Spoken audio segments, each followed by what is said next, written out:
Green shirts का सफर खत्म। Sri Lanka Asia cup के फाइनल में पहुंच गया। सुपर 4 मरहले में श्रीलंका ने पाकिस्तान को सनसनीखेज मुकाबले के बाद 2 विकेटों से शिकस्त दे दी। पाकिस्तान का 253 रन का हदफ श्रीलंका ने मैच की आखिरी गेंद पर हासिल किया।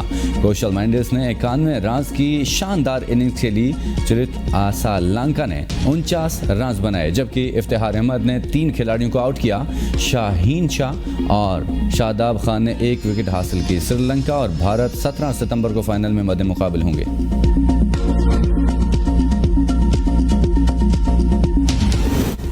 एशिया कप 2023 की मेज़बानी पाकिस्तान को मिली, मगर भारत की हठधर्मी और जिद के बायस इवेंट हाइब्रिड मॉडल पर कराया गया। भारत की खेलों में भी सियासत की वजह से श्रीलंका में बारिश के बायस मैच मुतासर और शायकीन मायूस होते रहे।